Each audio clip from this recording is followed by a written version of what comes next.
এই সূরার আজকে জাতির বড্ড প্রয়োজন, কারণ জাতির নওজোয়ানেরা, এই জাতির অরুণপাতের তরুণ দল, যেই জাতি নওজোয়ানেরা ২৪-এর গণ অভ্যুত্থানে প্রায় ১৫০০-এর অধিক কলিজার টুকরাদের রক্তের বিনিময়ে ২৪-এর গণ অভ্যুত্থানের মধ্যে আমরা একটি নতুন সূর্যের সূচনা করেছি।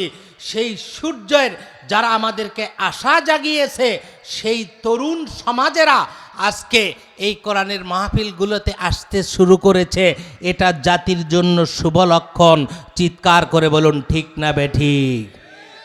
সুতরাং আমি আশা করতেই পারি আগামীতে যেই সূর্য উদিত হবে, আগামীতে যেই পতাকা আবার নতুন করে বাংলাদেশে উদিত হবে, আগামীতে যেই পতাকা বাংলাদেশে পথ করে উঠতে থাকবে, ওই পতাকা আর কোনো জনরাষ্ট্রের পতাকা হবে না, কোনো লেনিন কার্ল মার্কসের পতাকা হবে না।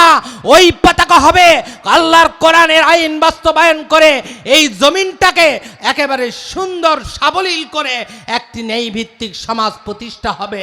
চিৎকার করে বলুন ইনশাআল্লাহ। বাবা গো, তো এই যখন আমাদের অবস্থা, তখন কোরআনের দিকে ফিরে আসা ছাড়া আমাদের কোনো উপায় নাই। মহাবিশ্বের মহাবিশ্বয় মহাগ্রন্থ আল কোরআনুল কারিমের এই সূরা ৯৩ নাম্বার সূরাতুজ জোহা আমি এই জন্য বেছে নিলাম। আজকে নওজোয়ানেরা গোটা বিশ্বে সবচেয়ে বেশি ফ্রাস্ট্রেটেড, হতাশাগ্রস্ত। তাদের হতাশার চরম কারণ বাংলাদেশ থেকে নয়, শুধু যদি বহির্বিশ্বের দিকে তাকান আপনি দেখবেন গোটা বিশ্বের ২০৬টি অথবা ২২৮টি যে দেশ, এই দেশগুলির ভিতরে গত ৪-৫ বছর বিজ্ঞানী ভূতত্ত্ববিদেরা আমাদেরকে কিছু তথ্য দিয়েছে। তারা বলেছে বিশ্বকে এনভায়রনমেন্টটাকে সুন্দর করে, গোটা বিশ্ব এনভায়রনমেন্টটাকে সুন্দর করে আল্লাহ তাআলা পরিবেষ্টন করে রাখার নিমিত্তে আল্লাহ তাআলা একটা জায়গায় অত্যন্ত বরফের পাহাড়গুলি সৃষ্টি করে দিয়া আল্লাহ বরফের পাহাড়গুলিকে এত সুন্দর করে সেট করে দিয়েছেন, যেই পাহাড়গুলির কারণে, বরফগুলির কারণে গোটা বিশ্ব স্থিতিশীল আছে। এই বিশ্ব যখন আর্কওয়াত হয়, ভূমিকম্প হয়, এই গোটা বিশ্বে যখন জলোচ্ছ্বাস হয়, টর্নেডো হয়, ঘূর্ণিঝড় হয়, এই রকম যখন গোটা বিশ্ব একেবারে বিপর্যস্ত হয়, এই সময় গত ৫-৭ বছর হলো আমাদের দেশে এনভায়রনমেন্ট বিজ্ঞানী, বিশেষ করে ভূতত্ত্ব বিজ্ঞানীরা বলেছে ওই বরফগুলি এমনভাবে গলছে, বিশেষ করে চায়নার মতো উন্নত দেশগুলি যখন সীসা গলাচ্ছে তখন বরফগুলি গলতে শুরু করেছে, যার ফলশ্রুতিতে সমুদ্রের পানির উচ্চতা, ওই সিয়ের পানির উচ্চতা যখন বৃদ্ধি পাচ্ছে, বাংলাদেশের উপকূলীয় জেলা, উপকূলীয় বিভাগ যেমন আমাদের বরিশাল, চট্টগ্রাম ডিভিশন, বরিশাল ডিভিশন, এরকম বিশ্বের যত উপকূলীয় শহর আছে, প্রতিটা শহরের জন্য গোটা বিশ্বের ভূতত্ত্ববিদগণ, বিজ্ঞানীগণের তথ্য অনুযায়ী এই পানির উচ্চতা বাড়ার কারণে জলোচ্ছ্বাসের সৃষ্টি হওয়ার সাথে সাথে এই ধরনের বিভাগগুলি এক এক করে পানির নিচে নিমজ্জিত হবে। যখন এরকম তথ্য দেয় তখন মুসলমান সহ গোটা বিশ্বের ২২৮টি দেশের প্রায় ৮০০ কোটি মানুষ একেবারে হতাশাগ্রস্ত হয়। চিৎকার করে বলুন ঠিক না বেঠিক? ঠিক একইভাবে বাংলাদেশ তথা এই উপমহাদেশের দেশগুলিতে যেইভাবে ভূমিকম্প বেড়ে গেল, বাংলাদেশ যেই প্লেটে অবস্থান করছে, এই প্লেট প্রায় ১৫০ থেকে ২০০ বছর পর পর যখন এই জমিনের নিচে গ্যাসের প্রাদুর্ভাব হয়, তখন জমিনটাকে ঝাঁকুনি দেয়। আল্লাহ বলেছেন ইজা জুলজিলাতিল আরজু জিলজালাহা ওয়া আখরাজাতিল আরজু আসকালাহা ওয়া ক্বালাল ইনসানু মা লাহা। আল্লাহ তাআলা গোটা বিশ্বের মানুষদেরকে সতর্ক করে বললেন, যেই দিন জিলজাল শুরু হবে, ভূকম্পনে গোটা বিশ্ব প্রকম্পিত হবে, তখন তোমরা দেখতে পাবে যখন কিয়ামতের আভাস শুরু হবে, ঠিক ওই রকম কিয়ামতের পূর্বে ঘন ঘন জিলজাল হতে থাকবে, গোটা বিশ্ব প্রকম্পিত হতে থাকবে।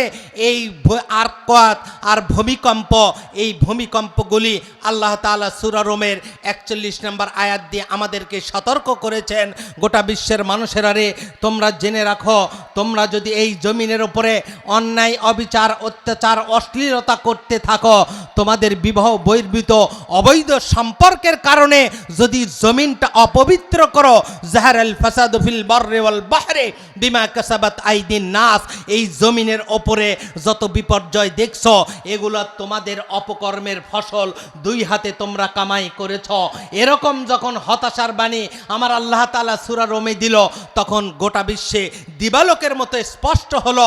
গোটা বিশ্বের মানুষ, বিশেষ করে বাংলাদেশে রাতের অন্ধকারে যাদেরকে আমরা নেতৃত্বের আসনে বসাই, যাদেরকে আমরা নেতা নির্বাচিত করি, অথবা যাদেরকে আমরা একেবারে সরকারি প্রোটোকল দিয়া এমপি মন্ত্রী নির্বাচিত করি, তাদের মতো এই মানুষগুলি জনগণের রায় নিয়ে রাতের অন্ধকারে যখন ঢাকা শহরে পদার্পণ করে, প্রতিটা বারে যদি যান, যেই বারে মাদক দ্রব্যকে হালাল করে দেওয়া হয়েছে, মাদক দ্রব্যকে জায়েজ করে দেওয়া হয়েছে, ওই ধরনের বারে একেবারে বিবস্ত্র নারীদের নৃত্য প্রদর্শন হয়, তখন আপনি একটা রাত্রিতে ঢাকা যেই শহরটা ছিল মসজিদের শহর, ওই শহরটা বেহাপনা অন্যায় অপকর্ম, দুবাই শহরটা বেহাপনা অন্যায় অপকর্ম, এরকম মুসলিম বিশ্বের যেই শহরগুলি ছিল মসজিদের শহর, ওই শহরগুলি আজকে ওই নিকৃষ্ট অবৈধ বিবস্ত্র নারীদের নৃত্যের শহর হয়ে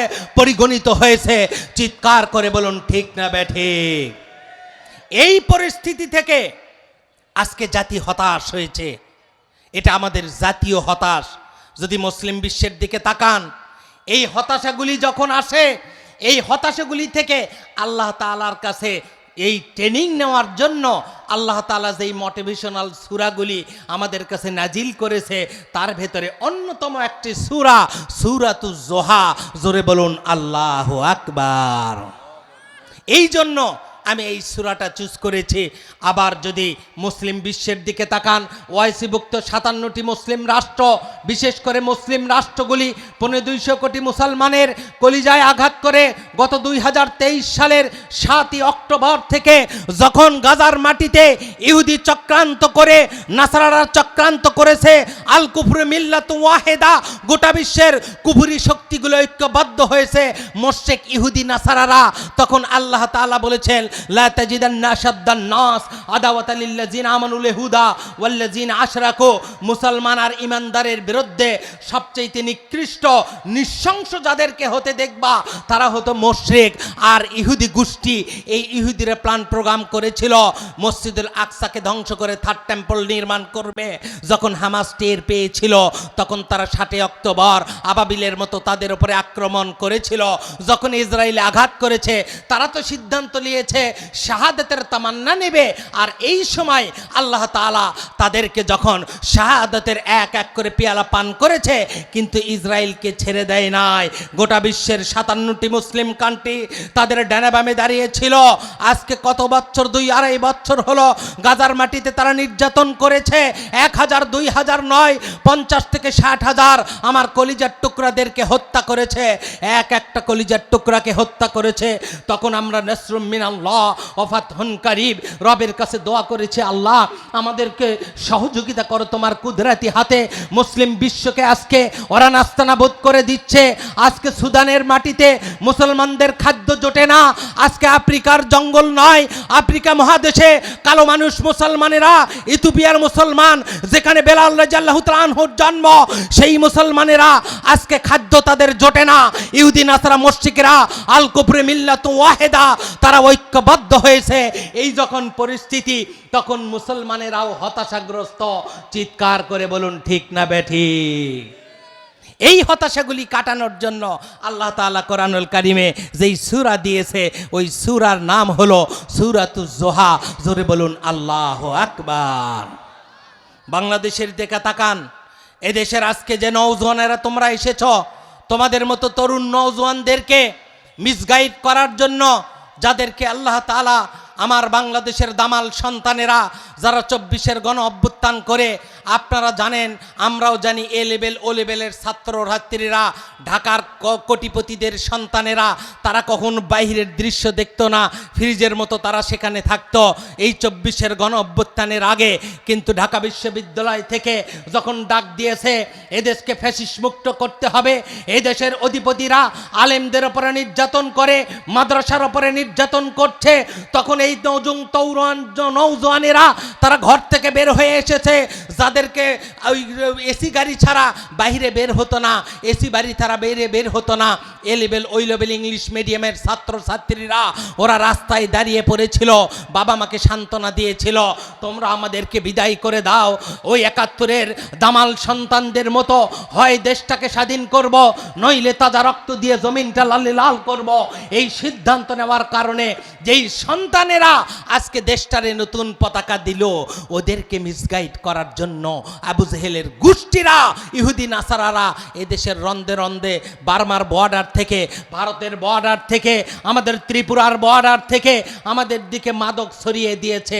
আপনি জানেন প্রতিটা মহল্লায় এই সন্ধ্যাবাড়ি এলাকার গ্রামে গ্রামে মাদক ছিটিয়ে দেওয়ার কারণে আজকে যুবকদেরকে মিসগাইড করছে। আমার নওজোয়ান তরুণ যুবকরা যারা হবে ফৌজে ইলাহি, আল্লাহর দিনের সৈনিক, এদেরকে মিসগাইড করে তাদেরকে একেবারে চূড়ান্তভাবে একেবারে মাদকাসক্তি নির্মাণ করছে। শুধু এটাই নয়, রাতের অন্ধকারে এরা অনলাইনে গেম খেলে। গত কয়েকদিন আগে একটা মাদ্রাসার দাখিল পাশে একটা ছোট্ট কলিজার টুকরা, তোমরা শুনেছ, আমিও দেখেছি, ওই বাবা যে পরের দিনে ওই সন্তানের কথা বলে মানুষের কাছে কাঁদতেছিল আর বলতেছিল, আমার সন্তানটা একটা সুইসাইড নোট লিখেছে, বলেছে আব্বা তুমি যেদিন দাখিল মাদ্রাসায় আমারে নিয়ে গেলা, তুমি প্রথম যেদিন আমারে নিয়ে যাও সকলকে ডেকে ডেকে বলেছিলা আমার কলিজার টুকরো সন্তানকে দেখো, আমার সন্তানটা আজকে মাদ্রাসায় ভর্তি করছি। আমাকে যেদিন নিয়ে যায় আব্বার চেহারাটা ছিল আনন্দিত, ওই সময় নিয়ে গেল যেদিন আমি দাখিল পাস করেছি, আমার আব্বা সকলকে মিষ্টি খাওয়াইছিল। আমি রাতের অন্ধকারে মোবাইলে অনলাইন গেমের সঙ্গে যুক্ত হলাম, ক্যাসিনোর সঙ্গে যুক্ত হয়েছি, অনলাইন গেমের সঙ্গে এমনভাবে যুক্ত হয়েছি আমার আব্বা বুঝতে পারে নাই। আমি আস্তে আস্তে 50 থেকে 60-70 হাজার টাকা আমি যখন এখানে ঘেরে ফেললাম, তখন এই টাকাগুলি আমার নষ্ট হলো। আমি আমার আব্বাকে বুঝতে দেই নাই, আমি আমার মাকে বুঝতে দেই নাই। আমি আমার আব্বার একটাই সন্তান ছিলাম, আমার আব্বা আমার নিয়ে বড্ড গর্ব করত, আমি কখনো ফজরের জামাত মিস করতাম না, আমার আব্বার কলিজার টুকরা সন্তান আমি ছিলাম। কিন্তু রাতের অন্ধকারে অনলাইন গেমের ভেতরে যাওয়ার কারণে আমি যখন 50-60-70 হাজার টাকার দেনাগ্রস্ত, তখন আব্বাকে বলতে পারি না। আমি রাতের অন্ধকারে আব্বার 2 লাখ টাকার অটোটা আমি মাত্র 1 লাখ টাকায় বিক্রি করে যখন আমি আমার এই ঋণটাকে শোধ করেছি, তখন আমি আর ফজরের সময় আমি আমার আব্বাকে আমার চেহারাটা দেখাতে পারবো না।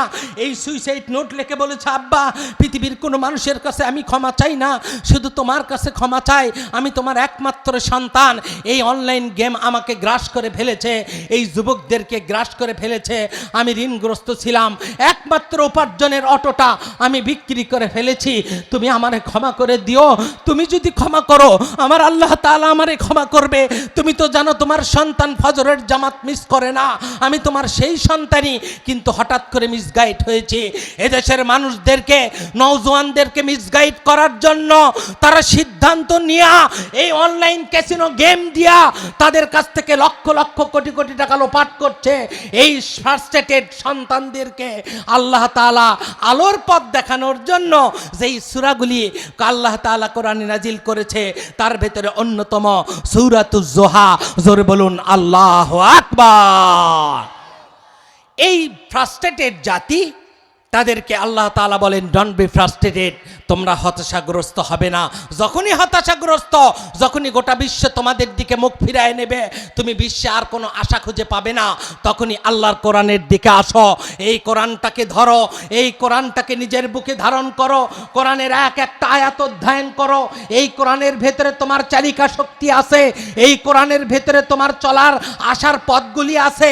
আল্লাহ তাআলা যেই সূরাগুলি আশার বাণী দিয়া আমাদের জন্য নাজিল করেছে, সূরাতুজ যোহার 11টি আয়াত বিশিষ্ট এই সূরাতুজ যোহা মক্কা না মদিনায়। কারণ যখন কোনো সূরা নাজিল হয়, নাজিলের প্রেক্ষাপট আলোচনা করতে হয়, নাজিলের শানে নজুলে আল্লাহ তাআলা এই কোরআনুল কারীমের ভেতরে আল্লাহ তাআলা যেই সূরাটি নাজিল করেছে 11টি আয়াত বিশিষ্ট, এই সূরা একটা রুকু বিশিষ্ট। সূরাটি মাক্কি সূরা, নাজিলের দিক দিয়ে দিয়া এই সূরা ইসলামের প্রাথমিক যুগে বিশ্বনবী যখন হেরা গুহায় দিনের দাওয়াত পেলেন, সর্বপ্রথম নবুয়তের দায়িত্ব দেওয়া হলো।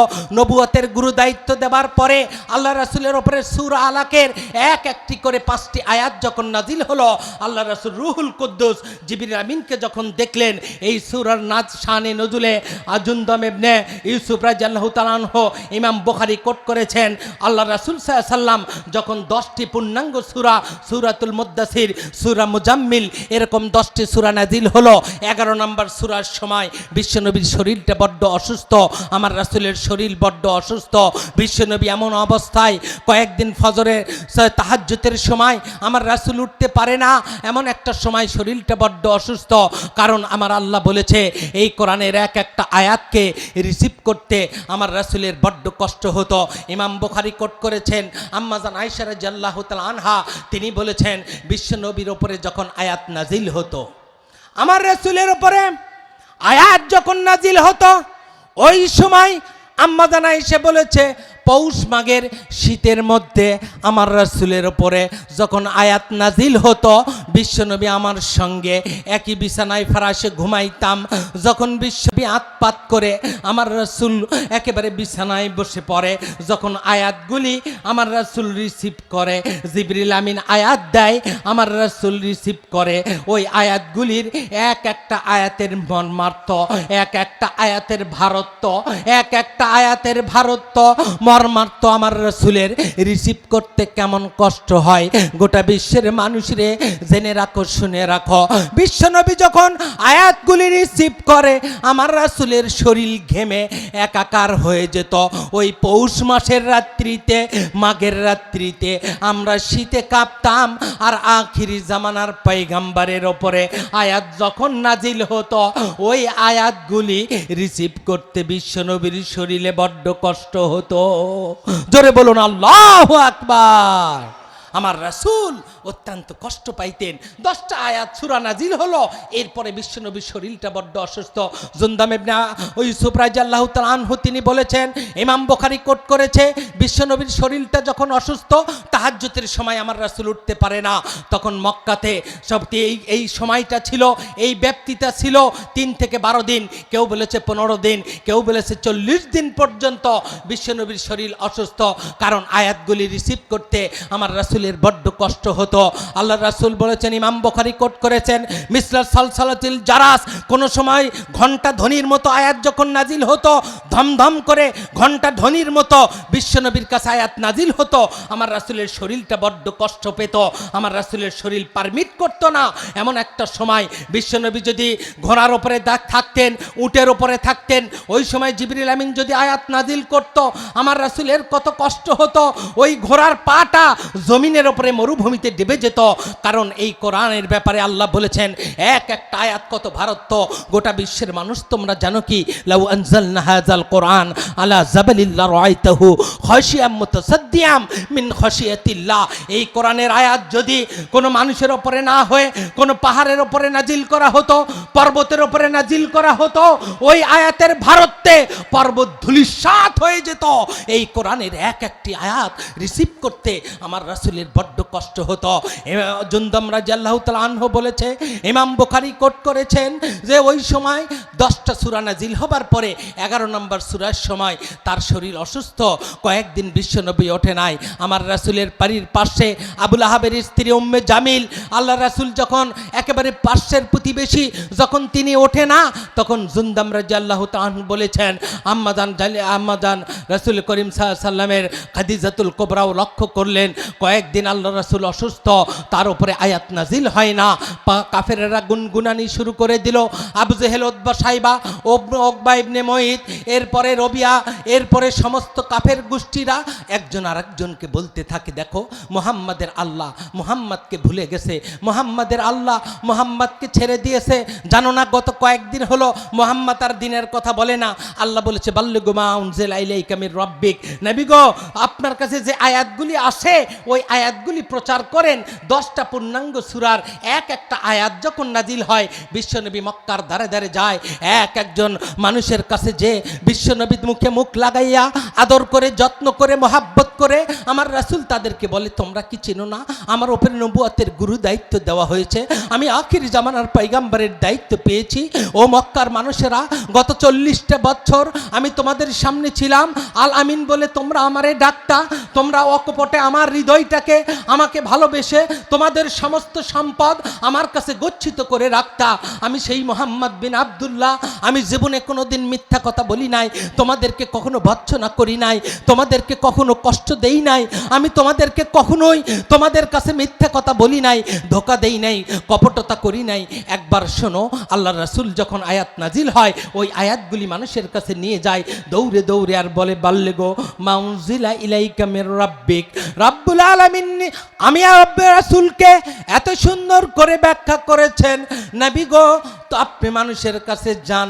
যেই আয়াত নাজিল হয়, বিশ্বনবী দৌড়ে দৌড়ে নাজিলের সাথে মক্কার প্রান্তরে, মক্কার মরুভূমির অঞ্চলে যায়।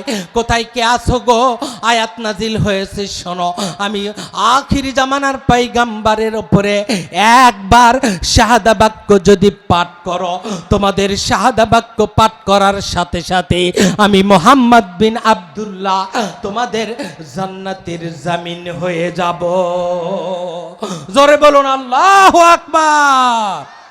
আমার রাসূল আয়াত বারবার পাওয়ার সাথে সাথে আনন্দ চিত্রে মক্কার মানুষের কাছে যায়, আদর করে মহাব্বত করে। বিশ্বনবী তাদেরকে আদর করে যখনই আয়াত নাজিল করে, এমন একটা সময় ও মুসলমান, আল্লাহ রাসূলের উপরে কয়েকদিন আয়াত নাজিল হয় না। বিশ্বনবী বড় ফ্রাস্ট্রেটেড, আমার রাসূল কিছুটা হতাশাগ্রস্ত।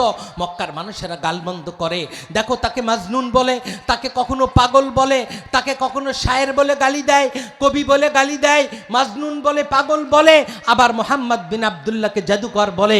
এক এক করে যখনই তাকে গালি দিতে থাকে, আমার রাসূল বড্ড কষ্ট পায়। আমার রাসূল একেবারে আরশে আজিমের দিকে তাকায়, আল্লাহ রাসূলকে শরীরে বড্ড কষ্ট, শরীরটা অসুস্থ, আল্লাহ আয়াত নাজিল করতে পারে না। আবু জেহেল উতবা সাইবার সুযোগ নিয়ে আমার রাসূলকে গালমন্দ করে, ক্রিটিসাইজ করে, ভৎসনা করে। আমার রাসূল যখন এই অবস্থা, তখন বিশ্বনবীকে খাদিজাতুল কুবরা তাহেরা রাত্রিবেলা বললেন, ইয়া রাসূলুল্লাহ, গত কয়েকদিন আপনি উঠতে পারেন না, কি হলো গো রাসূল? আল্লাহ কেন আয়াত পাঠায় না? আমার রাসূল বললেন, খাদিজা, আমি তো বুঝতে পারি না কেন আমার আল্লাহ তাআলা আমার কি ভুলে গেল। এরকম করে যখন কষ্ট পায়, পরের দিনে আরশে আজিমের দিকে বিশ্বনবী তাকায়। গোটা বিশ্বের মানুষেরা, আল্লাহ তাআলা আয়াত নাজিল হয় না, বিশ্বনবী বড় ফ্রাস্ট্রেটেড, হতাশাগ্রস্ত। আমার আল্লাহ বলে, ডোন্ট বি ফ্রাস্ট্রেটেড, নবী গো আপনি কখনো হতাশাগ্রস্ত হবেন না। লা তাকনা তুমি রাহমাতিল্লাহ, ওই আল্লাহর রহমত, ওই আল্লাহর করুণা আপনার উপরে। ইয়া রাসূলুল্লাহ, আপনি কখনো চিন্তিত হবেন না। আল্লাহ তাআলা আরশে আজিম থেকে আমার রাসূলের মলিন চেহারা দেখে আমার আল্লাহ সহ্য করতে পারে না গো, পারে না। আমার রাসূলকে বারবার আমার আল্লাহ আশ্বস্ত করে, আমরা বিগো মক্কার মানুষেরা আপনারে গালমন্দ করে, মক্কার কাফেরেরা আপনারে গালমন্দ করে, মাজনুন বলে, পাগল বলে, আপনি ওদের প্রশ্নের জবাব দেবেন না। ওরা আমারে গালি দিলে আমি সহ্য করব, কিন্তু আপনারে যদি গালি দেয়, আমার রাসূল বলে, ওরা যদি আপনারে আবতার বলে, ওরা আপনারে নির্বংশ লেজ কাটা বলে, আমি আল্লাহ আপনার শনে ওদের গালির জবাব দিয়ে দিলাম। ইন্না শানিয়াকা আবতার, ইন্না শানিয়াকা হুয়াল আবতার। ওরা ওদের 14 গোষ্ঠী, আবু জেহেলের গোষ্ঠী নির্বংশ, আমার রাসূল কখনো নির্বংশ নয়। চিৎকার করে বলুন আল্লাহু আকবার। আমার আল্লাহ বলে, ওয়ারাফা'না লাকা যিকরাক, নবী গো আপনার কেন ফ্রাস্ট্রেটেড? আমি তো আপনারে আজানে আপনার নামটা জুড়ে দিয়েছি, যখন দরুদ তখনও আপনার নাম, একামতে আপনার নাম। গোটা বিশ্বের যতটা সময় নির্ধারণ করেছি, মাশরিক থেকে মাগরিব পর্যন্ত 24 আওয়ার্স 7, 24 ঘন্টা পৃথিবীর কোথাও না কোথাও আমি আল্লাহর সুরে সুর মিলায়া, আমি যখন হাইয়া আলাস সালাহ, হাইয়া আলাল ফালাহ করে ডাকে, আল্লাহু আকবার বলে মানুষদেরকে নামাজের আহ্বান করে, মাশরিক থেকে মাগরিব পর্যন্ত যখনই ডাকে আল্লাহর দিকে, তখনই আসমানি আমি রাসূলকে দিয়েছি, আমি আপনার নামটা জড়িয়ে দিয়েছি। ওয়া রাফা'না লাকা যিকরাক, নবী গো আপনি কেন ফ্রাস্ট্রেটেড, আপনি কেন হতাশাগ্রস্ত? আল্লাহ তাআলা বললেন ডোন্ট বি ফ্রাস্ট্রেটেড। যখনই হতাশাগ্রস্ত তখন আল্লাহর কাছে বলুন লা তাকনাতু মির রাহমাতিল্লাহ। আল্লাহ নিরাশ হতে নিষেধ করেছেন নবী গো, আমি আপনারে কখনো হতাশা, আমি আপনারে কখনো মলিন চেহারা, মক্কার জমিনে আপনার মলিন চেহারা আমি কখনোই দেখতে পারবো না গো নবী। আমার আল্লাহ বললেন জিবরিল যাও যাও, জিবরিল যাও যাও। এই সূরা যখন নাজিল হয় আল্লাহ রাসূল বর্ণনা করেছেন অন্য সময় জিবরিল আমিন আমার কাছে যখন আসে অত্যন্ত ধীরস্থিরভাবে আসে, আমার কাছে আয়াতগুলি নিয়ে আসে। কিন্তু যখনই সূরাতুজ যোহা আল্লাহ নাজিল করে দিলেন 11টি আয়াত, জিবরিল আমিন আমার রাসূলের কাছে আসলেন। আল্লাহ তাআলা জিবরিলকে বললেন জিবরিল যাও যাও, আমার রাসূল বড্ড ফ্রাস্ট্রেটেড, আমার রাসূল বড় কষ্ট পায়, আমার রাসূলের কষ্ট আমি সহ্য করতে পারি না। ইন্না শানিয়াকা হুয়াল আবতার, আমি তার প্রশ্নের জবাব আমি দিয়ে দিলাম। শুধু এটাই নয়, আপনি জিবরিল যাও আমার রাসূলের সামনে যাও, আমার রাসূলকে এক এক করে তুমি আয়াতগুলি শুনায় দাও।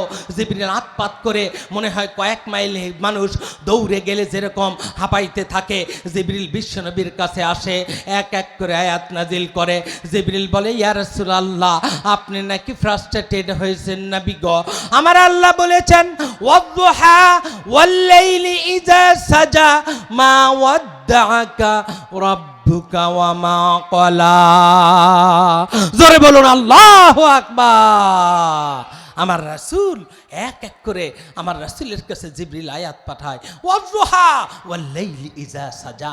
নবী গো আল্লাহ তাআলা আয়াত পাঠালেন ওই আলোর শপথ, সূর্য কিরণের শপথ। সকালবেলা যখন জোহার সময় হয়, যখন চাঁদের সময় হয়, সূর্যটা 9টা 10টা বাজে গোটা বিশ্বকে আলোকিত করে দেয়। আল্লাহ রাসূলকে আল্লাহ আশ্বস্ত করে আয়াত নাজিল করলেন ডোন্ট বি ফ্রাস্ট্রেটেড, নবী গো আপনি হতাশাগ্রস্ত হবেন না। লা তাকনাতু মির রাহমাতিল্লাহ, আল্লাহর রহমত থেকে নিরাশ হবেন না। ইয়া রাসূলুল্লাহ ওয়াজ-দুহা ওয়াল-লাইলি ইযা সাজা, আল্লাহ ওয়ায়ে কসমিয়াত দিয়া 2টা আয়াত নাজিল করে দিলেন, 2টা শপথ করলেন। ওয়াজ-দুহা সকালবেলা সূর্য কিরণের শপথ, ওয়াল-লাইলি ইযা সাজা ওই রাত্রির কসম, ওই রাত্রির শপথ যেই রাত্রিটা নিঝুম হয় একেবারে তাহাজ্জুদের সময় আল্লাহ তাআলা দুনিয়ার আসমানে নেমে আসে, গোটা বিশ্বের মানুষদেরকে বলে সারাদিন পরিশ্রান্ত শরীরে তুমি যে ঘুমায়ে পড়েছ একটা বার জাগো। শেষ রাত্রিতে যখন রাত্রি অর্ধেকের পরে আমি আল্লাহ তাআলা দুনিয়ার আসমানে নেমে আসি, গোটা বিশ্বের মানুষের আরে জীবনে কত পাপ করেছ, কত পঙ্কিলতা করেছ, কত কষ্ট পেয়েছ, কত দুনিয়াতে ভুল ভ্রান্তি করেছ, কত জীবনে নিরাশ হয়েছ। তুমি কি তোমার পাপ নিয়ে নিরাশ? তুমি কি জীবনে এত পাপ করেছ যেই পাপ নিয়ে তুমি এত হতাশাগ্রস্ত? ডোন্ট বি ফ্রাস্ট্রেটেড, কখনো হতাশা হইও না। লা তাকনাতু মির রাহমাতিল্লাহ, আল্লাহর রহমত থেকে নিরাশ হইও না। আমি আল্লাহ তাআলা তোমার পাপের ভান্ডার যত বড়ই হোক, আমি আল্লাহ তাআলার রহমত তার চাইতে বেশি। তুমি দুনিয়ার আসমানে আমি আল্লাহ নেমে এসেছি। বান্দা তুমি একটাবার ওঠো, তুমি যদি ওঠো শেষ রাত্রিতে আরামের ঘুমটাকে হারাম করে দিয়া তুমি যদি মহান রবের কুদরতি পায়ে তোমার উন্নত ললাটকে অবনত করো, একবার সিজদা অবনত হও। আমার আল্লাহ বলে অমিনাল লাইলি ফাতাহাজ্জাত বিহি নাফিলাতাল লাক আসা ইয়াবাসাকা রাব্বুকা মাকামাম মাহমুদা। গোটা বিশ্বের মানুষেরে একবার তাহাজ্জুদের মুসাল্লায় একটাবার উন্নত ললাটকে অবনত করে দেখো, তোমার কলিজাটা আল্লাহ তাআলা পরিশ্রান্ত করে দেবে, তোমাকে সুন্দর করে তোমার আত্মাটা পরিতৃপ্ত করে দেবে। চিৎকার করে বলুন আল্লাহু আকবার। ওয়াজ-দুহা ওয়াল-লাইলি ইযা সাজা মা ওয়াদ্দাআকা রাব্বুকা ওয়া মা ক্বালা। গোটা বিশ্বের মানুষেরা রে ওই সূর্য কিরণের আলোর শপথ, সকালবেলা চাঁদের সময়, দোহার সময়ের শপথ, ওয়াল-লাইলি ইযা সাজা রাত্রির শপথ। আমি আল্লাহ 3টা আনন্দের সংবাদ দেব। 1 নাম্বার হলো মা ওয়াদ্দাআকা রাব্বুকা ওয়া মা ক্বালা। জোরে বলুন আল্লাহু আকবার। নবী গো আপনারে আমি আল্লাহ প্রথম কনফার্মেশন, প্রথম আনন্দের সংবাদ দিলাম। ওই আবু জেহেল উতবা সাইবারা আরবের মানুষেরা আপনারে বলেছে আপনার আল্লাহ নাকি আপনারে ভুলে গেছে। ইন্নাকা মুহাম্মাদান ওয়াদ্দাআকা ওয়া রাব্বুকা ওয়া কালা। ওরা বলেছে মুহাম্মাদের আল্লাহ মুহাম্মাদরে ছেড়ে দিয়েছে, মুহাম্মাদের আল্লাহ মুহাম্মাদকে ভুলে গিয়েছে, মুহাম্মাদের আল্লাহ মুহাম্মাদকে ত্যাগ করেছে, অসন্তুষ্ট হয়েছে। নবী গো না না না, আমি অসন্তুষ্ট হই নাই, আমি ত্যাগও করি নাই, নাই, মা ওয়াদ্দাআকা রাব্বুকা ওয়া মা ক্বালা। আমি আপনারে কনফার্মেশন দেই, আমি আল্লাহ তাআলা আপনারে ভুলেও যাই নাই, আমি আল্লাহ তাআলা আপনার প্রতি অসন্তুষ্টও হই নাই। জোরে বলুন আল্লাহু আকবার। বিশ্বনবীর অন্তরটা কিছুটা আনন্দিত হলো, কারণ গত কয়েকদিন আয়াত নাজিল হয় না, মক্কার মানুষেরা আমার রাসূলকে এক এক করে ভৎসনা দেয়। ও গোটা বিশ্বের মানুষেরা যখনই ফ্রাস্ট্রেটেড হবে, যখনই হতাশাগ্রস্ত হবে, তোমার মনে হবে যুবকেরা, নওজোয়ানেরা পৃথিবী আমারে চায় না। যেমন আজকে নায়াগ্রা জলপ্রপাতে যেখানে আছে, তোমরা দেখেছ ওই জলপ্রপাতে গত কয়েক বছর হলো আশঙ্কাজনক হারে সুইসাইডের লোকের সংখ্যা, সুইসাইডের মৃত্যুর সংখ্যা যখন বেড়ে গেছে, নওজোয়ানেরা বিশেষ করে এই পশ্চিমা দেশের আরব নয়, পশ্চিমা দেশের আমেরিকা, এরপরে ইউএসএ, ইউকে, এদের এক শ্রেণীর যুবক আছে, তারা নাকি দুনিয়াতে এক শ্রেণীর নওজোয়ান আছে 40-50 বছর যাদের বয়স, তারা নাকি দুনিয়াটাকে বলে দুনিয়াতে আমাকে দেওয়ার কিছু নাই, দুনিয়াকে আমার দেওয়ার কিছু নাই, দুনিয়া আমাকে দেওয়ার কিছু নাই, সুতরাং জীবনটা রেখে লাভ নাই। বাংলাদেশে যেমন এক একটা ফ্রাস্ট্রেটেড যুবকেরা যখন অনলাইন গেমের সঙ্গে যুক্ত হয়ে নিজেদেরকে একেবারে দুনিয়ার থেকে ঝরে নেওয়ার জন্য সুইসাইডের পথ বেঁধে নিয়েছে, ঠিক ওই সময় মাদকাসক্ত বাংলাদেশ যখন যুবকেরা হতাশাগ্রস্ত, এই হতাশা কাটানোর জন্য আল্লাহ সূরাতুজ জোহা দিয়া আমার রাসূলের অন্তরে যেমন প্রশান্তি দেয়, এই সূরাটা আমাদের জন্য শিক্ষণীয় ব্যাপার হলো। আল্লাহ তাআলা বললেন, মা ওয়াদ্দাআকা রাব্বুকা ওয়া মা ক্বালা। আমার রাসূলকে সান্ত্বনা দিয়ে বলে, নবী গো, আপনি কেন ফ্রাস্ট্রেটেড? আপনি কি দেখেন না মিল্লাতা বিকুম ইব্রাহিম, আমি ইব্রাহিম খলিলকে ভালোবেসেছি, তাকে আমি খলিলুল্লাহর, আমি আল্লাহ তাআলা বন্ধুর লকব দিয়েছি, আমি আপনারে হাবিবুল্লাহর লকব দিলাম।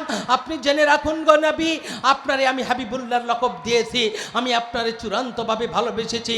ইব্রাহিম সারাটা জীবন তার জীবনে পরীক্ষাগুলি দিয়েছে, আমি আল্লাহ তাআলাকে খুশি করার জন্য, আমি আল্লাহ তাআলাকে পরিতুষ্ট করার জন্য, আমি আল্লাহকে খুশি করার জন্য আদরের মূর্তিগুলি ভেঙে দিয়েছিল, নিজের কলিজার টুকরা সন্তান স্ত্রীকে মরুভূমির ভিতরে নির্বাসন দিয়েছে, আগুনের ভিতরে ঝাঁপ দিয়েছে, কলিজার টুকরা সন্তানকে জবাই করেছে। এতগুলি যখন ইব্রাহিম খলিল আমাকে ভালোবাসার জন্য, তিনি যখন আমাকে ভালোবাসার প্রদর্শন দিয়েছে, ভালোবাসার পরীক্ষা দিয়ে উত্তীর্ণ হয়েছে, আমি তাকে খলিল উপাধি দিয়েছি। কিন্তু আমি আল্লাহ তাআলা আপনার হাবিবুল্লাহর লকব দিয়ে আমি আল্লাহ আপনারে বুঝাইতে চাই, ইব্রাহিম খলিল আমারে খুশি করার জন্য জীবনটা অতিবাহিত করেছে, আর আমি আল্লাহ তাআলা আখিরি জামানার পয়গম্বরকে খুশি করার জন্য জীবনের সবটা সময় আমি আল্লাহ তাআলা তার জীবনের ডানে বামে লেগে আছি। মা আল্লাহ তাআলা বলেন, মা ওয়াদ্দাআকা রাব্বুকা ওয়া মা ক্বালা। নবী গো, আপনারে ভুলেও যাই নাই, আমি আপনারে ছেলেও দেই নাই। জোরে বলুন সুবহানাল্লাহ। বিশ্বনবী 2 নাম্বার কনফার্মেশন, ওয়ালাল আখিরাতু খায়রুল লাকা মিনাল উলা। এখানে মুফাসসিরিন কেরাম, বিশেষ করে রাইসুল মুফাসসিরিন আব্দুল্লাহ ইবনে আব্বাস, তিনি 2টা ব্যাখ্যা করেছেন, ওয়ালাল আখিরাতু খায়রুল লাকা মিনাল উলা। দুনিয়ার জিন্দেগিতে আল্লাহ রাসূলকে বলছেন, নবী গো, আজকে মক্কার মানুষেরা আপনারে গালমন্দ করে, আপনার সাহাবীদের উপরে আপনার নির্যাতন করে, আপনার যেই সাহাবী দিনের শাহাদা বাক্য পাঠ করে রবের কাছে নিজের মাথাকে অবনত করে, তাদের উপরে নির্যাতনের স্টিম রোলার চালায়। নবী গো, আজকে আপনারা যেইভাবে আরবের মানুষেরা, মক্কার মানুষেরা, কাবার প্রান্তরের মানুষেরা আপনার যেইভাবে নির্যাতনের স্টিম রোলার চালায়, ওয়ালাল আখিরাতু খায়রুল লাকা মিনাল উলা, আজকের জীবনে তারা আপনার উপরে নির্যাতন চালায়। নবী গো, আপনি মনে রাখুন, আপনার উপরে আজকে যারা নির্যাতন করছে, আগামী দিনগুলি আসতেছে, ওয়ালাল আখিরাতু খায়রুল লাকা মিনাল উলা, আজকের দিনের চাইতে আগত দিনগুলি আপনার আনন্দের। চিৎকার করে বলুন আল্লাহু আকবার। আমার রাসূল হতাশাগ্রস্ত ছিল, কয়েকদিন আয়াত নাজিল হয় নাই, কয়েক রাত্রি আয়াত নাজিল হয় নাই। যখন এই পরিস্থিতি, বিশ্বনবীর অন্তর ভারাক্রান্ত, আমার আল্লাহ এক একটা আয়াত দিয়া আমার রাসূলকে আনন্দিত করে। আমার আল্লাহ বললেন, ওয়ালাল আখিরাতু খায়রুল লাকা মিনাল উলা। মুফাসসিরিন কেরাম বলেছে, বিশ্বনবীকে এই রকম একটা আয়াতে আল্লাহ রাসূলকে একটা ম্যাপ দেখানো হলো। জিবরিল আমিন আসলো, বিশ্বনবীকে একটা ম্যাপ দেখায় মাশরিক থেকে মাগরিব পর্যন্ত আমার রাসূলকে সুন্দর করে একটা ম্যাপ দেখায় দেবার পরে আল্লাহ রাসূলকে বললেন, নবী গো, আজকে মক্কার মানুষেরা আপনার উপরে নির্যাতন করছে। ইয়া রাসূলুল্লাহ, মনে করুন আগামী দিনগুলিতে এমন একটা সময় আসবে, ওরা আপনার শাহাদা বাক্য পাঠ করবে। যেই মানুষগুলি আজকে নির্যাতন করছে ওই মানুষগুলি হবে আপনার ইসলামের পতাকা তলে ঐক্যবদ্ধ। তারা আপনার দিনের পথে আসবে, ওরা আপনার পায়ে চুম্বন করবে, আপনারে মহাব্বত করবে। যেই মানুষগুলি আজকে নির্যাতন করছে আপনার সাহাবায়ে কেরামদেরকে, যারা বুঝে না, ওরা মূর্তি পূজা করে, 360টি মূর্তি ওই কাবার প্রান্তরে রেখেছে, লাতমানাত উজ্জা হবলের পূজা করে। আপনি আগামীতে দেখবেন ওরা এমন একটা সময় আসবে যেই সময়টাতে ওরা আপনার উপরে পদচুম্বন পদপায়ে চুম্বন করে শাহাদা বাক্য পাঠ করে নেবে। ওয়ালাল আখিরাতু খায়রুল লাকা মিনাল উলা। আগামী দিন আসতেছে, এটা আপনার জন্য আনন্দের। এরকম আনন্দের কথা আল্লাহ প্রথম ব্যাখ্যায় ওয়ালাল আখিরাতু খায়রুল লাকা মিনাল উলা, এখনকার জীবনের চাইতে পরের দিনগুলি আনন্দের। আল্লাহ তাআলা আয়াতকে বুঝাইয়া দিয়া আল্লাহ রাসূলকে বুঝাইলেন কেমনটা আয়াতের ছিল। বিশ্বনবী যখন মক্কা থেকে মদিনায় যায়, মক্কার মানুষেরা হত্যার জন্য ষড়যন্ত্র করলো, কিন্তু আমার রাসূলকে আল্লাহ তাআলা জিবরিল মারফত আমার রাসূলকে জানিয়ে দিলেন, ও রাসূল, ইয়া নবী আল্লাহ, ইয়া হাবিব আল্লাহ, আপনার কোনো চিন্তা নাই। মক্কাতে দারুন নুদওয়ায় হত্যার ষড়যন্ত্র আবু জেহেল করেছে, ওই ইয়াসরিব মক্কাতে মদিনাতে আমি আপনার জন্য ওয়েলকাম রিসিপশনের ব্যবস্থা করেছি। বিশ্বনবী মক্কা থেকে মদিনায় নিয়া আমার আল্লাহ তাআলা আনন্দিত করে দিলেন। আমার রাসূলকে বললেন, ওয়ালাল আখিরাতু খায়রুল লাকা মিনাল উলা, আজকের দিনের চাইতে আগামী দিনগুলি আপনার জন্য আনন্দের। জোরে বলুন আল্লাহু আকবার। এরপরে বিশ্বনবী মক্কা থেকে মদিনায় মাইগ্রেট করলেন।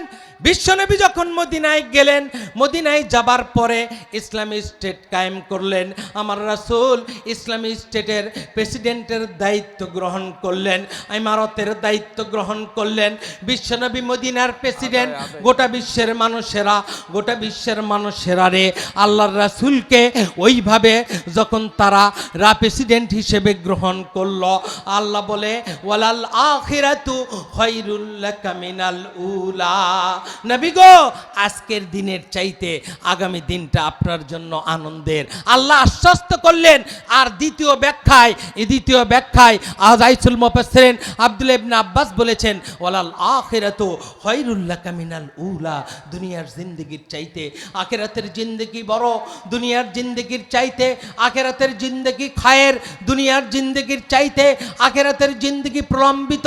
দুনিয়ার 1000 বছর আর আখিরাতের বিচারের একটা দিন দুনিয়ার 50,000 বছর। খামসা আলফি, আল্লাহ তাআলা বলেন খামসা আলফি, গোটা বিশ্বের মানুষেরা রে 50,000 বছর দুনিয়ার, আখিরাতের একটা বছর আর একটা দিন। সুতরাং গোটা সূরা মাজিদের ভিতরে আল্লাহ তাআলা ঘোষণা করলেন, গোটা বিশ্বের মানুষেরা রে আল্লাহ তাআলা বললেন, ওয়ালাল আখিরাতু খায়রুল লাকা মিনাল উলা, দুনিয়ার জিন্দেগির চাইতে আখিরাতের জিন্দেগিটাই শ্রেষ্ঠ। শুধু এটাই নয়, আল্লাহ রাসূলকে বলা হলো, গোটা নবী গো, আপনার জন্য আনন্দের সংবাদ, ওয়ালাল আখিরাতু খায়রুল লাকা মিনাল উলা, দুনিয়ার জিন্দেগির চাইতে আখিরাতের জিন্দেগি বড় সুন্দর, আখিরাতের জিন্দেগি প্রলম্বিত। বাল তুসিরুনাল হায়াতাদ দুনিয়া ওয়াল আখিরাতু খায়রু ওয়া আবকা, শুধু আখিরাতের জিন্দেগি উত্তম নয়, ওটাই হলো আপনার জন্য সবচাইতে প্রলম্বিত। কারণ দুনিয়ার জিন্দেগি আখিরাতের তুলনায় কয়েক মিনিট। গোটা বিশ্বের মানুষ আমার রাসূলকে, হযরত রাসূল করিম সাল্লাল্লাহু আলাইহি ওয়াসাল্লাম আব্দুল্লাহ ইবনে মাসউদ এই আয়াতের ব্যাখ্যায়, আল্লাহ রাসূল সাল্লাল্লাহু আলাইহি ওয়াসাল্লামের একটা সময় যখন বিশ্বনবী চাটাইয়ের উপরে ঘুমাইতেন, আল্লাহ রাসূলের হুজরাতগুলি ছিল আজকে যেমন চাটাই, এই চাটাইয়ের মতো হুজরাতগুলি ছিল। আব্দুল্লাহ ইবনে মাসউদ আল্লাহ রাসূলকে বড্ড ভালোবাসতেন। বিশ্বনবীকে একদিন চাটাইয়ের দাগ যখন ডান পাশে বিশ্বনবীর চলে আসলো, বিশ্বনবীর শরীরটা বড় ঘেমেছিল, আমার রাসূলের অন্তরটা, আমার রাসূলটা যখন ঘুম থেকে জাগ্রত হলো, বিশ্বনবীর শরীরে যখন লাল দাগগুলি পড়েছিল, আমার রাসূলের কাছে চোখের পানি ফেলে আব্দুল্লাহ ইবনে মাসউদ বলে, গোটা বিশ্বের মানুষেরা রে, গোটা বিশ্বের মানুষেরা রে, দেখো দেখো মুহাম্মদ বিন আব্দুল্লাহ আখিরি জামানার পয়গাম্বার, যেই সময় রোম পারস্যের সম্রাটেরা এত আনন্দ ভোগ করলো, দুনিয়ার নাজ নিয়ামত ভোগ করেছে, যখন তারা এত মখমলের বিছানায় ঘুমায়, এত উন্নত জাজিমে ঘুমায়, এত উন্নত খাবার খায়, তখন আখিরি জামানার পয়গাম্বার আল্লাহ তাআলার আখিরি জামানার পয়গম্বরের শরীরটা এত কষ্টার্জিত। আব্দুল্লাহ ইবনে মাসউদ বললেন, ইয়া রাসূলুল্লাহ, আপনি কি আপনার কাছে আমরা যদি একটা নরম জাজিম বানায় দেই, ইয়া রাসূলুল্লাহ, ইয়া হাবিবাল্লাহ, তাহলে কি আপনার জন্য ভালো হয় না? আপনার জন্য একটা নরম জাজিম বানায় দেই। আল্লাহ রাসূল বললেন, ওয়ালাল আখিরাতু খায়রুল লাকা মিনাল উলা। আব্দুল্লাহ ইবনে মাসউদ, তোমরা জেনে রাখো, আব্দুল্লাহ ইবনে মাসউদ, তোমরা মনে রাখো, তোমাদের আখিরি জামানার পয়গম্বর দুনিয়াতে আনন্দ ভোগ করার জন্য আসে নাই। আমার আল্লাহ তাআলা আমাকে দুনিয়াতে আনন্দের জন্য পাঠাই নাই। আমি আমার একজন উম্মতকে জাহান্নামের অগ্নিশিখা থেকে, লেলিহান অগ্নিশিখা থেকে জান্নাতে নেওয়ার জন্য এসেছি, সিরাতাল মুস্তাকিমের পথে নিয়ে আসার জন্য এসেছি। আব্দুল্লাহ ইবনে মাসউদ, তুমি জেনে রাখো, আল্লাহ তাআলা বলেছেন, ওয়ালাল আখিরাতু খায়রুল লাকা মিনাল উলা। দুনিয়ার জিন্দেগিটা আখিরাতের তুলনায়, দুনিয়ার জিন্দেগিটা আখিরাতের তুলনায় কিছু নয়। আমার আল্লাহ সূরা আল ইমরানের 185 নম্বর আয়াত শুরু করলেন, কুল্লু নাফসিন যায়কাতুল মাউত। যারা জীবন নিয়ে এসেছো, তোমাদেরকে মৃত্যুর স্বাদ গ্রহণ করতে হবে। মাঝখানে বললেন, ফামান যুহজিহা আনিন নার। তোমাদেরকে বলা হলো, যাদেরকে জাহান্নামের অগ্নিকাণ্ড থেকে, জাহান্নামের লেলিহান অগ্নিশিখা থেকে মুক্ত করা হলো, ওয়াউদখিলাল জান্নাত, যাদেরকে জান্নাতে প্রবেশ করানো হলো, ফাকাদ ফাজ, তারা হলো সবচেয়ে বড় সফলতা, তারা হলো সবচেয়ে বড়, আল্লাহ তাআলার পক্ষে সবচেয়ে বড় সফলতা। এটা যখন বিশ্বনবী তাদেরকে বুঝাই দিলেন, আল্লাহ তাআলা বললেন, গোটা বিশ্বের মানুষের আরে আয়াত শেষ করলেন, ওমাল হায়াতুদ দুনিয়া ইল্লা মাতাউল গুরুর। দুনিয়ার জিন্দেগি নিয়ে ব্যস্ত হয়ে পড়েছ। দুনিয়ার জিন্দেগি আমার আর আপনার জন্য একেবারে ধোঁকা ছাড়া কিছু নয়। যেই জিন্দেগি অবলম্বন করছি, আল্লাহ রাসূল বারবার আল্লাহ তাআলা স্মরণ করে দিয়ে বললেন, ওয়ালাল আখিরাতু খায়রুল লাকা মিনাল উলা। দুনিয়ার জিন্দেগির চাইতে আখিরাতটাই উত্তম। ও মুসলমান, আমার রাসূল আব্দুল্লাহ ইবনে মাসউদকে বললেন, আব্দুল্লাহ ইবনে মাসউদ, তোমরা আমারে নরম জাজিম বানায় দিতে চাও? তোমাদের আখিরি জামানার পয়গম্বর দুনিয়াতে একদিন, দেড় দিন, 2 দিন না খেয়ে পেটে পাথর বেঁধে চলে। তোমরা কি বুঝো না আমি দুনিয়ার নাজ নিয়ামতকে পদাঘাত করেছি? আমি আমার উম্মত সহ আখিরাতে মহান রবের কাছে পুরস্কার নিতে চাই। আব্দুল্লাহ ইবনে মাসউদ, দুনিয়ার আনন্দ নাজ নিয়ামতের চিন্তা করো না। দুনিয়াটাকে আমি কেমনে মনে করি তুমি কি জানো? দুনিয়াটাকে আমি মনে করি একটা প্রতীক। কয়েক কিলো রাস্তা যাবে, যখন শরীরটা হাঁপায় যায়, রোদ্দুজ্জ্বল রাতে দিনে যখন শরীরটা বড্ড ঘরমাক্ত, যখন একটা গাছের নিচে কিছুক্ষণ বিশ্রাম নেয়, ওই বিশ্রামের সময়, বিশ্রাম নেওয়ার পরে আবার নিজের পথ ধরে, দুনিয়াটাকে এরকম ট্যানজেট পয়েন্ট মনে করি। আব্দুল্লাহ ইবনে মাসউদ, মনে করো দুনিয়াটা ক্ষণস্থায়ী। দুনিয়াতে তুমি বাড়ি বানাইলা, দুনিয়াতে তুমি গাড়ি বানাইলা, দুনিয়াতে তুমি নাজ নিয়ামত ভোগ করলা, দুনিয়াতে শত শত লক্ষ কোটি টাকা ইনকাম করলা, 10, 20, 50 বিঘা জমি নিলা। তুমি বলো এই মাল সম্পদ আমার, এই বাড়ি আমার, এই সম্পদ আমার। আল্লাহ রাসূল বলে এই মালই, এটা বলো আমার মাল, এটা আমার সম্পদ। আল্লাহ রাসূল বলে তোমাদের সম্পদ 3টা ভাগ করো। যেই ভাগটা তুমি দুনিয়াতে খেয়েছো এটা নষ্ট হয়ে গেছে যখন পয় নিষ্কাশনের মাধ্যমে। এরপরে তুমি দুনিয়ার সম্পদ কি মনে করো? দুনিয়ার সম্পদ বলতে তুমি কি বোঝো? যেটাকে মালই বলো। তুমি যে পোশাকটা পরেছো, যখনই তুমি দুনিয়ার থেকে চলে যাবে, মালাকুল মউতের সঙ্গে তোমার দেখা হয়ে যাবে, তখনই তোমার এই শরীরের পোশাকটা সাথে সাথে খুলে ফেলা হবে। দুনিয়ার পোশাকটা তোমার জন্য নষ্ট। তুমি যেটা আল্লাহ তাআলার কাছে, তুমি যেটা ব্যাংকে জমা রাখলা, আল্লাহর খাতায় যেটা জমা রাখলা, ওটা তোমার জন্য আখিরাতের সম্পদ, ওটা তোমার জন্য চিরস্থায়ী সম্পদ। ওই সম্পদ তুমি কাল কিয়ামতে পাবে। তুমি কি এটা খেয়াল করো না? ওয়ালাল আখিরাতু খায়রুল লাকা মিনাল উলা। দুনিয়ার জিন্দেগির চাইতে আখিরাতের জিন্দেগি বড্ড শ্রেষ্ঠ। ও গোটা বিশ্বের মানুষ, যাদের কপালে জান্নাত আছে, এরা দুনিয়াকে নিজেদের সবচেয়ে বড় মূল মাকসাদ মনে করে না। ওদের কাছে দুনিয়াটা তুচ্ছ। ওরা মনে করে দুনিয়া সফরি হালতে আসি, যে কোনো মুহূর্তে মালাকুল মউতের সঙ্গে দেখা হতে পারে। ও মুসলমান, আমার রাসূল বলেছে, ফামান যুহজিয়া আনিন নার, যাদেরকে জাহান্নাম থেকে মুক্ত করা হলো তারা কে? আল্লাহ রাসূলকে বলা হয়েছে, আমর ইবনে আবাসাত থেকে হাদিসটা বর্ণিত। আমার রাসূলকে বলা হয়েছে, গোটা বিশ্বের মানুষেরা রে, তোমরা যদি জেনে রাখো, ইন্নাস সাদাকা তুতফিউল হাররাল কবর, গোটা বিশ্বের মানুষেরা জেনে রাখো, তোমরা যে কবরে আলমে বারজাকে অবস্থান করবে, ওই জাহান্নামের আগুনটা যখন কবরে প্রজ্বলিত হবে, আলমে বারজাকে অবস্থান করবে, আমার আল্লাহ তাআলা ওই কবরের আগুনটাকে, কবরের আযাবটাকে নির্বাপিত করে দেবে। তার একমাত্র শ্রেষ্ঠ পন্থা হলো ওয়ালাল আখিরাতু খায়রুল লাকা মিনাল উলা।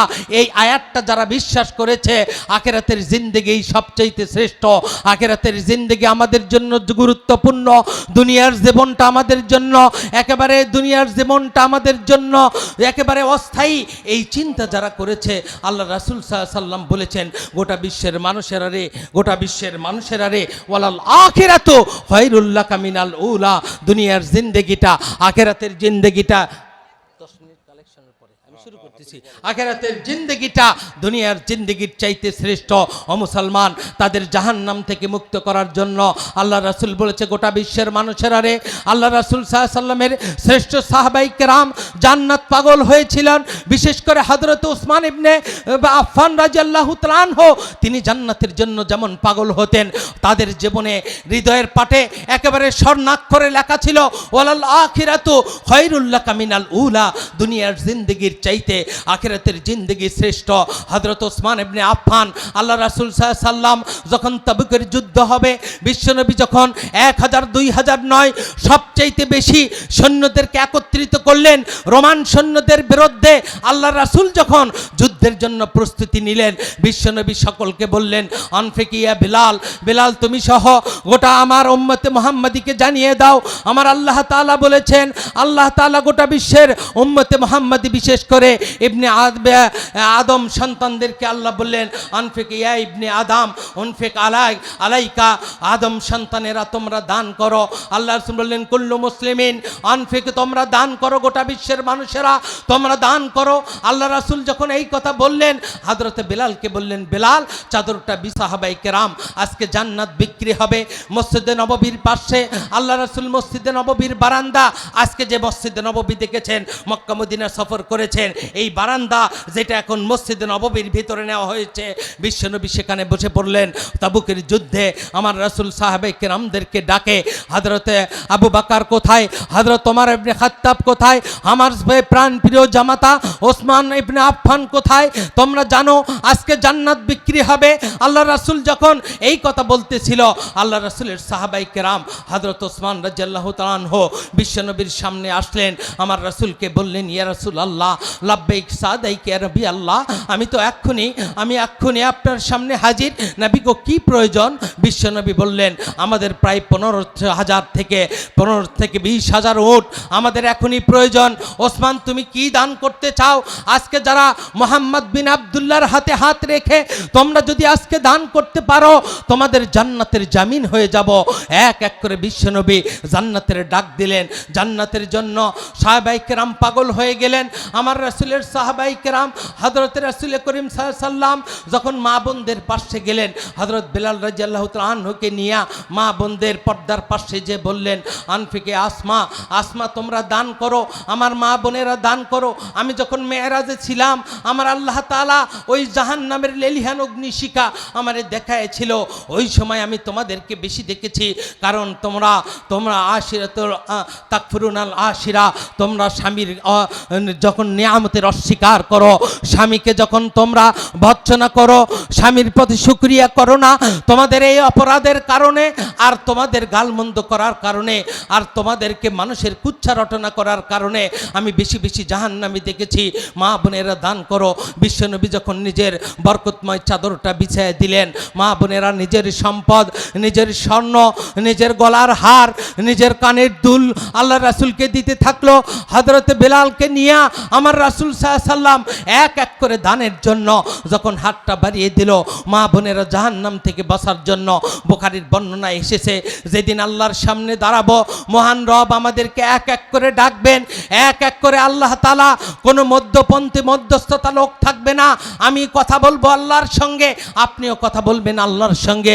সূরা মুনাফিকুনের 10 নম্বর আয়াতে আল্লাহ বলেন ওয়ানফিকু মিম্মা রাযাকনাকুম মিন ক্বাবলি আন ইয়াতি আহাদাকুমুল মাউত, গোটা বিশ্বের মানুষেরা রে, তোমাদের রিজিক যা দিয়েছে আল্লাহ তাআলা বলে ওই রিজিক থেকে তোমরা দান করো।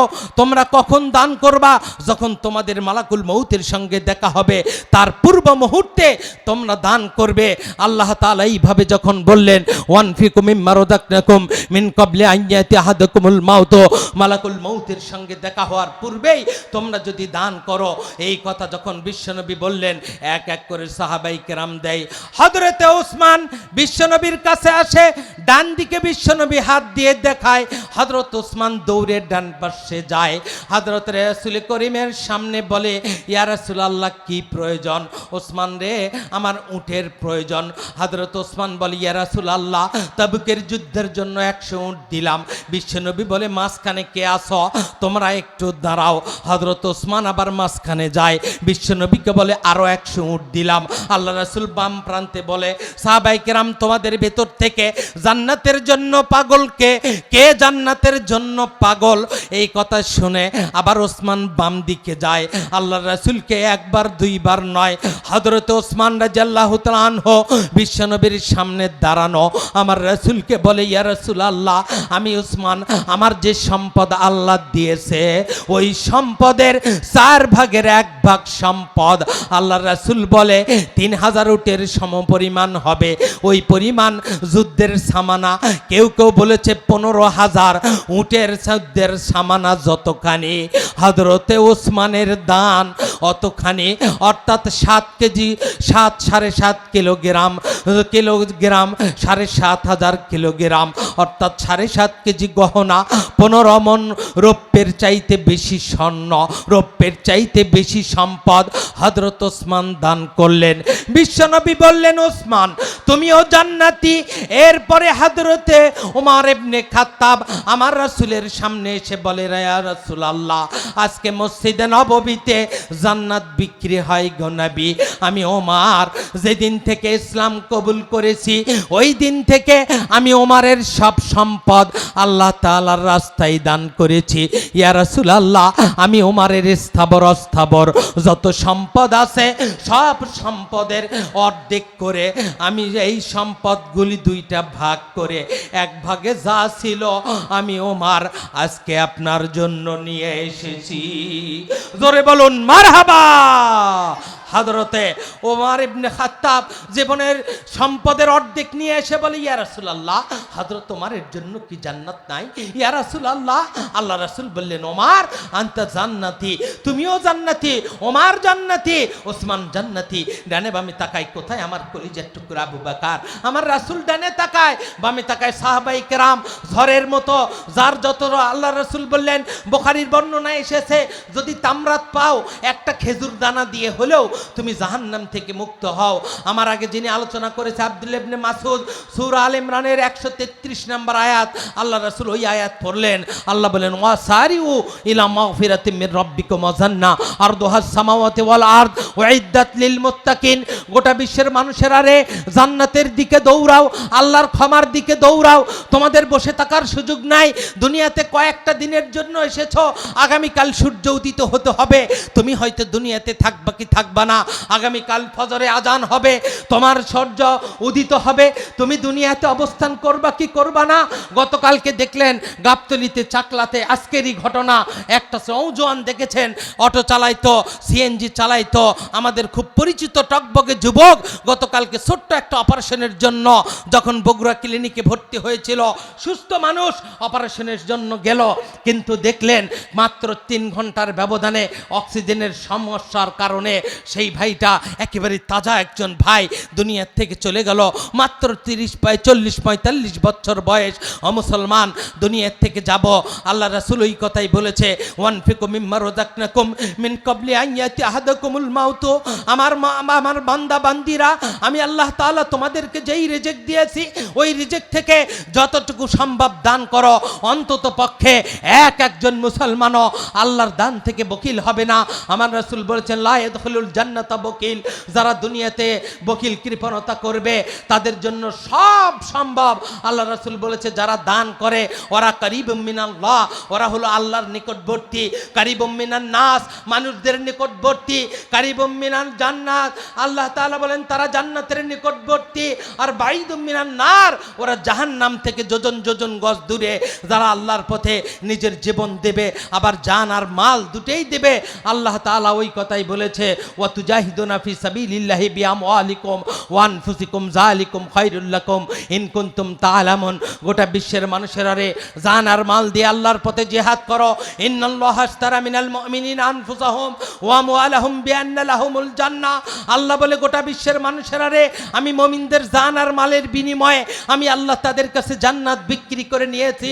আমার আল্লাহ তাআলা সূরা আল ইমরানের 92 নম্বর আয়াত যখন নাজিল হলো, বিশ্বনবী মসজিদ নববীর সামনে আল্লাহ রাসূল বারান্দায় বসে আয়াতটা সাহাবায়ে কিরামদের কাছে শোনায়, লান তানালুল বিররা হাত্তা তুনফিকু মিম্মা তুহিব্বুন।